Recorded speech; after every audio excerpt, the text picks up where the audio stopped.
Hello everyone, welcome to our channel. I am your educator Chanchal. आज के इस lecture में हम रूट के बारे में जितना भी अभी तक हमने पढ़ा है उसको रिकॉल करने वाले हैं। तो ये लेक्चर अगर आप एग्जाम में जाने से पहले भी एक बार देख लेते हैं तो रूट के बारे में आपने जितना भी पढ़ा है वो सभी रिकॉल हो जाएगा। तो चलिए आज के इस लेक्चर की शुरुआत करते हैं। सो रूट्स के हम दो टाइप देखते हैं, tap root system, adventitious root system. Tap root system जिसे मूसला मूल तंत्र भी कहते हैं। तो टैप रूट जो होती है इसमें हमें प्राइमरी रूट देखने को मिलती है और उसके अलावा प्राइमरी रूट और उसकी लैटरल ब्रांचेस हमें देखने को मिलती है। ठीक है, लेटरल ब्रांचेस देखने को मिलती है। अच्छा, इसके बारे में क्वेश्चन पूछा जाता है कि टैप रूट जो होती है वो किससे डेवलप होकर आती है। तो ये जो है रेडिकल, जिसे मूलांकुर कहते हैं, उससे डेवलप होती है। रेडिकल से रेडिकल इलोंगेट होता है और टैप रूट सिस्टम जो है वो बनाता है। क्लियर है। वहीं अगर हम बात करते हैं एडवेंटियस रूट की, जिसे आप स्थानिक मूल भी कहते हैं। अच्छा, टैप रूट का अगर हम एग्जाम्पल देखेंगे तो ये हमें डाइकॉट्स में देखने को मिलती है। सो डाइकोटिलिडन्स इसका एग्जाम्पल हो जाएगा। एडवेंटियस की बात करते हैं अपस्थानिक, तो ये रेडिकल के अलावा अदर देन रेडिकल डेवलप होती है। किसी भी प्लांट के जो है किसी भी पार्ट से डेवलप हो सकती है, बस रेडिकल नहीं होना चाहिए। रेडिकल से जो डेवलप होगी वो टैप रूट सिस्टम मूसला मूल होती है। ठीक है, इसमें अगर हम देखते हैं तो हमें फाइब्रस रूट देखने को मिलती है। फाइब्रस रूट जिसे रेशेदार मूल भी कहते हैं, ये हमें मोनोकॉट में देखने को मिलती है। मोनोकॉटिलिडन्स जैसे कि राइज वहां पर वो देखने को मिलती है। तो बेसिकली कैसे होती है, बहुत ही थिन सी होती है और इसकी ब्रांचिंग होती है, स्टेम के पोर्शन से निकलती है और इस तरीके से है ना यू ब्रांचिंग देखने को मिलती है मॉडरेटली। फिर अगर सेकंड इसमें देखते हैं तो इसमें हमें फॉलियर रूट देखने को मिलती है, पर्णमूल जिसे कहते हैं। ये हमें ब्रायोफाइलम में देखने को मिलती है। ठीक है, ब्रायोफाइलम में तो ये कैसी होती है, पर्ण के जैसी होती है। आगे बात करते हैं। अब हम टैप रूट का मॉडिफिकेशन देखते हैं, मतलब कि जो हमारी मूसला मूल है वो रूपांतरित होकर कौन कौन सी मूल बनाती है। तो सबसे पहले आती है यहाँ पर कॉनिकल रूट। कॉनिकल रूट हमें कैरेट में देखने को मिलती है। कैसी होती है, इसका बेस पार्ट जो होता है वो तो ऐसे चौड़ा सा होता है और ये जो है आगे से यूं टैपर होती है। ठीक है, तो इसमें एग्जाम्पल हो जाता है कैरेट का। और उसके अलावा अगर हम सेकेंड बात करते हैं, फ्यूसीफॉर्म रूट हमें रेडिश में देखने को मिलती है। इसमें क्या होता है कि मिडल पार्ट जो होता है वो ऐसे फूला हुआ होता है, दोनों एंड्स जो होते हैं वो ऐसे जाके यूं टैपर से हो जाते हैं। ठीक है, वहीं अगर हम बात करते हैं थर्ड मॉडिफिकेशन जो आता है नैपीफॉर्म रूट। नैपीफॉर्म रूट जो होती है ये हमें टर्निप में देखने को मिलती है, शलजम जिसे कहते हो। तो इसमें कैसे होता है, बेस पोर्शन जो है वो कुछ इस तरीके से जो है स्पेरिकल होता है और ये जो है टिप पोर्शन पर जाकर इस तरीके से हमारी टैपर हो जाती है। क्लियर है। उसके बाद बात करते हैं ट्यूबेरियस रूट। ट्यूबेरियस रूट का एग्जाम्पल हो जाता है मिराबिलिस जलापा, जिसे 4 o'clock प्लांट भी कहा जाता है। इसकी कोई डेफिनेट शेप नहीं होती है। क्लियर है। आगे बात करते हैं एडवेंटियस रूट मॉडिफिकेशन के। अपस्थानिक मूल के रूपांतरण कौन कौन से होते हैं। तो सबसे पहले इसमें ट्यूबेरियस रूट आती है, जो स्वीट पोटैटो इसका एग्जांपल हो जाएगा। इसमें क्या होती है कि ये फूली हुई रूट्स होती हैं और इनके नोड्स पार्ट जो मतलब स्टेम का जो नोड पोर्शन होता है उससे ये निकलती है। ठीक है, सेकंड इसमें आती है फेसिकुलेटेड रूट, जो दहलिया एग्जाम्पल हो जाएगा इसका। इसमें क्या होती है कि ये रूट जो स्टेम पोर्शन होता है उसमें ऐसे क्लस्टर के फॉर्म में निकल कर आती है कुछ इस तरीके से। ठीक है, वहीं अगर हम बात करते हैं नॉड्यूलस रूट, जिंजर में देखने को मिलती है। इसमें नॉड्यूल्स जो है हमें देखने को मिलती है। तो फोर्थ आता है मोनेलिफॉर्म रूट, जो हमें ग्रासेस में देखने को मिलती है। एनुलेटेड रूट का जो है इपैक एग्जाम्पल हो जाता है और एसिमुलेटरी रूट हमें ऑर्किड और ये टीनोस्फोरा में देखने को मिलती है। एपिफाइटिक रूट का एग्जाम्पल ऑर्किड हो जाएगा। न्यूमेटोफोर्स और रेस्पिरेटरी रूट का एग्जाम्पल जो है मैंग्रोव हो जाएगा। देखिए डिटेल में मैं लेक्चर में समझा चुकी हूँ, अभी हम सिर्फ रिकॉल कर रहे हैं। तो आपको रूट पता करनी है, उसके जो है बारे में कैसे कैसे कैरेक्टर्स थे वो आपको ध्यान आना चाहिए और एग्जाम्पल आपको पता होनी चाहिए। आगे बात करते हैं। अपस्थानिक में ही आगे रूपांतरण आता है सकिंग रूट और हॉस्टोरिया। ये हमें कस्कुटा में देखने को मिलते हैं। प्रॉप रूट जो होती है जिसे सहारा मूल भी कहते हैं, बहुत बार यहाँ से क्वेश्चन पूछा जाता है, तो ये बैनियान ट्री में देखने को मिलती है। स्टिल्ट रूट की बात करते हैं, शुगर केन एग्जाम्पल हो जाएगा। क्लाइंबिंग रूट में मनी प्लांट आते हैं। क्लिंगिंग रूट में ऑर्किड्स आ जाते हैं और फ्लोटिंग रूट जो होती है जूशिया में देखने को मिलती है। क्लियर है। तो जब हम रूट की स्ट्रक्चर देखते हैं तो हमें वहां पर 3 रीजन देखने को मिलते हैं, zone of cell division, cell elongation, cell maturation.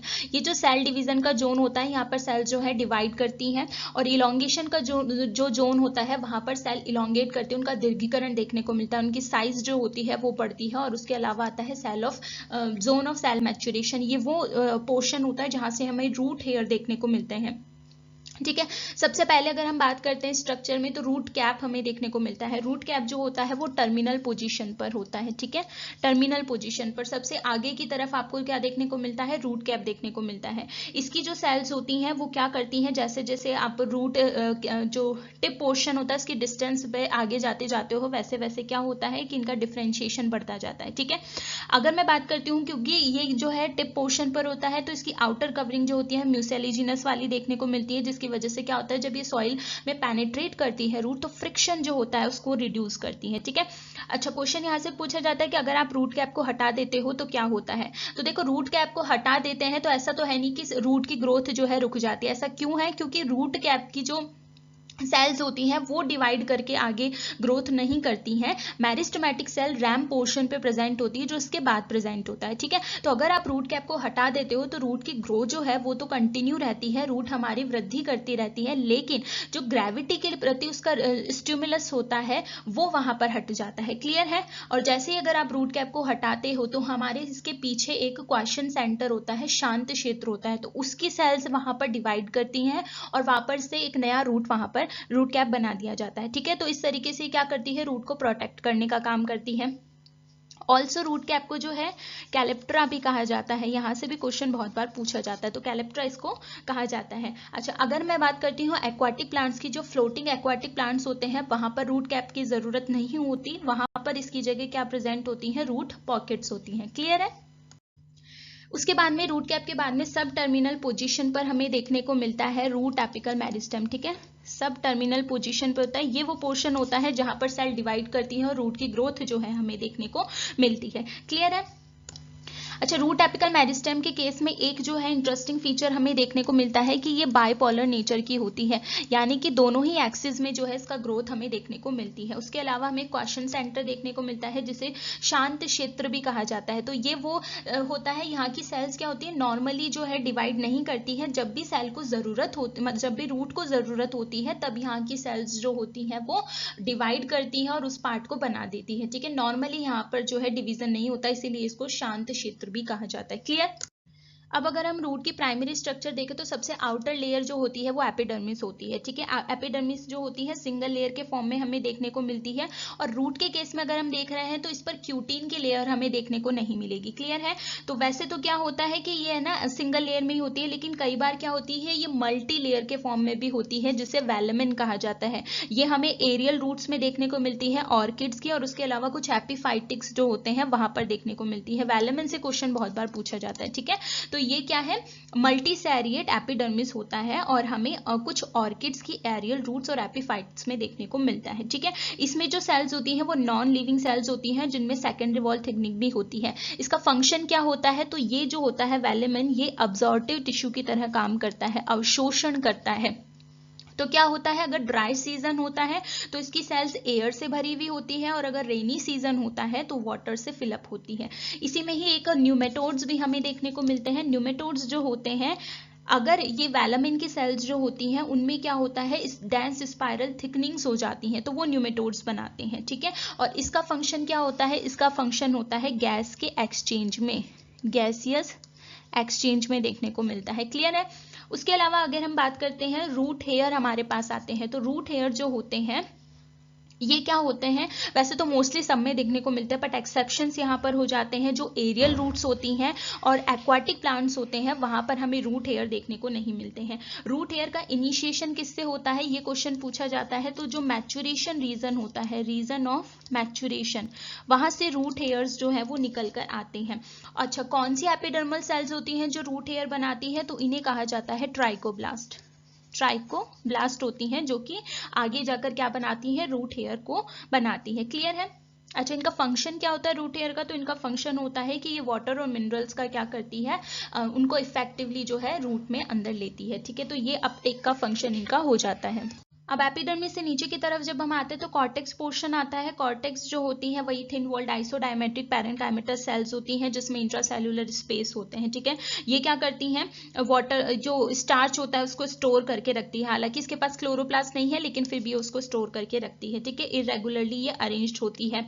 वहीं अगर हम एक्वाटिक प्लांट्स में बात करते हैं तो यहाँ पर क्या होती है, एयर कैविटीज भी हमें देखने को मिल जाती है। इसी के साथ ही हमें एक्सोडर्मिस भी देखने को मिलती है। एक्सोडर्मिस किस किस में होती है अगर मैं बात करूं एक्सोडर्मिस की, तो एक्सोडर्मिस जो होती है हमें बहुत से मोनोकॉट्स में देखने को मिलती है।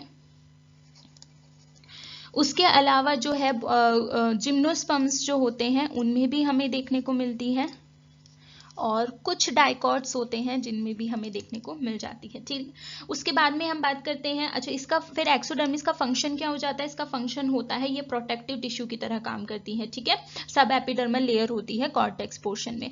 उसके बाद हम आते हैं एंडोडर्मिस, हमें देखने को मिलती है। एंडोडर्मिस जो होती है वो स्टीलर सिस्टम को आउटर टिश्यू से जो है लिमिट करके रखती है। अब यहाँ पर एक क्वेश्चन आ जाता है कि स्टीलर सिस्टम क्या होता है? स्टील में हम क्या क्या देखते हैं? स्टील में हमारा पेरिसाइकिल से अंदर का जितना भी पोर्शन होता है वो स्टीलर सिस्टम में देखने को मिलता है। क्लियर है? एंडोडर्मिस की अगर हम बात करेंगे तो यहां पर कई बार क्वेश्चन पूछा जाता है, तो अगर कैस्पेरियन स्ट्रिप्स की प्रेजेंस होती है, कैस्पेरियन स्ट्रिप्स की प्रेजेंस होती है तो वो एंडोडर्मिस का एक जो है कैरेक्टरिस्टिक फीचर होता है। इससे सिर्फ इतना ही क्वेश्चन पूछा जाता है। उसके बाद में हम बात करते हैं पेरिसाइकिल की। पेरिसाइकिल जो होती है एंडोडर्मिस के नीचे की तरफ होती है, और क्या होता है जो वेसिकुलर सिलेंडर होता है उसकी आउटर बाउंड्री जो है बनाती है वेसिकुलर टिश्यू की। आगे बात करते हैं, जब पेरिसाइकिल ही जो होती है आगे जाके अदर ऑर्गन्स बनाती है, वो कैसे बनाएगी वो अभी आगे के लेक्चर में हम देखते हैं। अब सेंटर पोर्शन पे जाता है, पेरिसाइकिल से अंदर की तरफ वेसिकुलर टिश्यू आता है। वेसिकुलर टिश्यू में हमें क्या क्या देखने को मिलते हैं? जाइलम देखने को मिलता है और फ्लोएम देखने को मिलता है। रूट के केस में अगर हम बात करते हैं तो इनका अरेंजमेंट कैसा होता है? इनका रेडियल अरेंजमेंट देखने को मिलता है। ठीक है, डाइकॉट के केस में अगर हम बात करेंगे तो इनके नंबर कितने होते हैं? 2 to 6 होते हैं। और अगर हम मोनोकॉट के केस में बात करते हैं तो यहाँ पर मोर देन 6 देखने को मिलते हैं। बहुत बार पूछा जाता है, ये इतना ध्यान आपको यहाँ पे रखना है। ठीक है, अच्छा बात करते हैं कि ये जो vesicular tissue xylem and phloem है ये बनकर किससे आते हैं? तो ये प्रोकैम्बियम से डेवलप होते हैं। किससे होते हैं? प्रोकैम्बियम। प्रोकैम्बियम होती है जो प्राइमरी जाइलम और फ्लोएम को यहाँ पर बनाती है। अब एक चीज यहाँ पर ये भी पूछी जाती है कि इनका जो डिफरेंशिएशन और मैच्योरेशन होता है वो कैसा होता है? एक्रोपेटल होता है, यानी फ्लोएम जो होते हैं वो क्या होते हैं? बाहर की तरफ बनते हैं, और जाइलम जो है वो सेंटर की तरफ बनते हैं। ये चीज हमें हमेशा ध्यान रखना, जाइलम जो होगा वो सेंटर की तरफ होगा, फ्लोएम जो है वो पेरीफेरी की तरफ देखने को मिलता है। क्लियर है? फिर हम बात करते हैं सेकेंडरी ग्रोथ कैसे होती है। तो सेकेंडरी ग्रोथ जो होती है, देखो प्राइमरी ग्रोथ जो होती है उससे लंबाई में हमें वृद्धि देखने को मिलती है, सेकेंडरी ग्रोथ से जो है चौड़ाई में वृद्धि देखने को मिलती है। उसका जो रूट का घेरा होता है वो सेकेंडरी ग्रोथ से देखने को मिलता है। तो यहाँ पर 2 कैम्बियम होती है जो सेकेंडरी ग्रोथ के लिए रिस्पॉन्सिबल होती है। सबसे पहले आती है फेसिकुलर और वेसिकुलर कैम्बियम। इसकी अगर हम बात करते हैं तो ये कहाँ पर प्रेजेंट होती है? स्टीलर रीजन में प्रेजेंट होती है, यानी पेरिसाइकिल के अंदर की तरफ प्रेजेंट होती है। ठीक है, इससे क्या बनकर आते हैं? तो इससे secondary xylem and secondary phloem बनकर आते हैं। ठीक है, तो याद रहेगा सेकेंडरी जाइलम और सेकेंडरी फ्लोएम वेसिकुलर कैम्बियम या फेसिकुलर कैम्बियम से बनते हैं। प्राइमरी जाइलम और प्राइमरी फ्लोएम जो होते हैं वो प्रो कैम्बियम से बनकर आते हैं। क्लियर? सेकेंड कैम्बियम जो होती है कॉर्क कैम्बियम होती है। कॉर्क कैम्बियम जो है वो हमें आउटर स्टेलर रीजन में देखने को मिलती है। आउटर स्टेलर रीजन का मतलब है कि पेरिसाइकिल के बाहर की तरफ होती है, और इससे किसका फॉर्मेशन होता है? इससे पेरिडर्म का फॉर्मेशन होता है। पेरिडर्म जो होती है जिनमें सेकेंडरी ग्रोथ देखने को मिलती है, सबसे आउटर लेयर जो है वो इसी की ही होती है। कॉर्क कैम्बियम कॉर्क वाला पार्ट जो है ये बनाती है। देखो अब अगर मैं बात करती हूँ वेसिकुलर कैम्बियम की, तो क्या होता है कि फ्लोएम के अंदर की तरफ की कुछ पैरेनकाइमा सेल्स होती हैं जो कि मेरिस्टेमेटिक हो जाती हैं।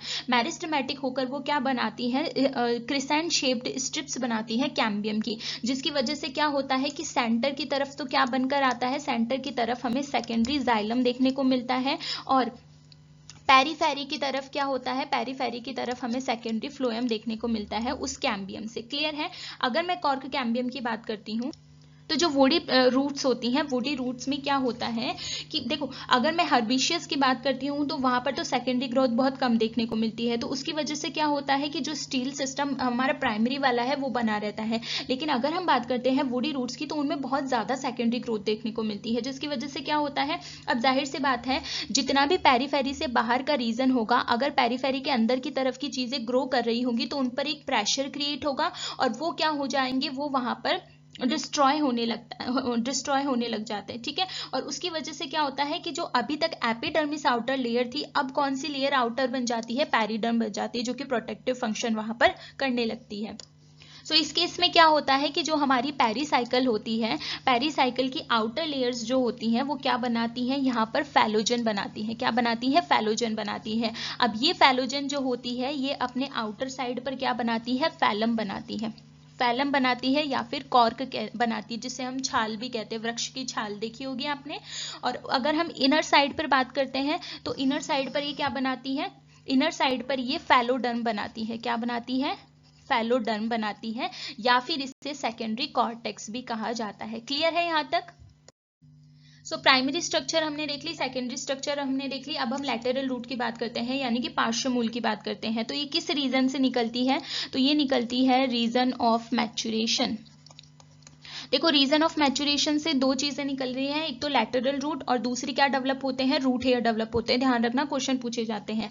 अगर हम लैटरल रूट की बात करते हैं तो ये किससे डेवलप होकर आती है? ये पेरिसाइकिल से डेवलप होकर आती है। ठीक है। टायर्क रूट की अगर हम बात करेंगे तो ये फ्लोएम और जाइलम स्टैंड्स के बीच से निकलती है। ट्राई टेट्रा पेंटार्क में जो है प्रोटो जाइलम के अपोजिट से निकलती है। पॉलीआर्क में जो होती है प्रोटोफ्लोएम स्टैंड्स के अपोजिट निकलती है। तो स्टार्टिंग में क्या होता है? पेरिसाइकिल की सेल्स जो होती है मेरिस्टेमेटिक हो जाती है और पेरिक्लिनली डिवाइड करती है। पेरिक्लिनली का मतलब क्या है कि अगर ये इस तरीके से मेरी सेल है तो डिवीजन कैसे होता है? इधर इस तरीके से डिवीजन होता है। उसके बाद में क्या होते हैं? पेरिक्लिनल और एंटीक्लिनल डिवीजन दोनों ही होते हैं। एंटीक्लिनल में क्या होगा? इस तरीके से डिवीजन होना। तो डिवाइड करके क्या होता है? प्रिमोर्डिया बनता है, धीरे धीरे जो है वो ग्रो करते हुए कॉर्टेक्स सेल से बाहर की तरफ चली जाती है। क्लियर है? अच्छा, ये डिटेल में अगर आपको देखना हो तो आप लेक्चर देख लीजिएगा। ये जो है एक रिकॉलिंग लेक्चर था। सो हमने जितने भी रूट के बारे में अभी तक पढ़ा है वो सारा यहाँ पे डिस्कस कर लिया है। क्लियर है? सो आज के लेक्चर में इतना ही। जब भी आप एग्जाम देने जा रहे हो आप इस लेक्चर को देखिए तो आपको रूट के बारे में जितनी भी चीजें अभी तक पढ़ी हैं वो सारी रिकॉल हो जाएंगे। क्वेश्चन जो है आप आराम से कर पाएंगे। ठीक है। सो नेक्स्ट लेक्चर जो होगा प्लांट मॉर्फोलॉजी में हम स्टेम को डिस्कस करने वाले हैं। बहुत ही इंटरेस्टिंग लेक्चर होने वाला है। So do not forget to like, share, comment, subscribe. Comment करके जरूर बताइएगा आपको ये लेक्चर कैसा लग रहा है। Stay tuned for upcoming interesting lectures. Thank you.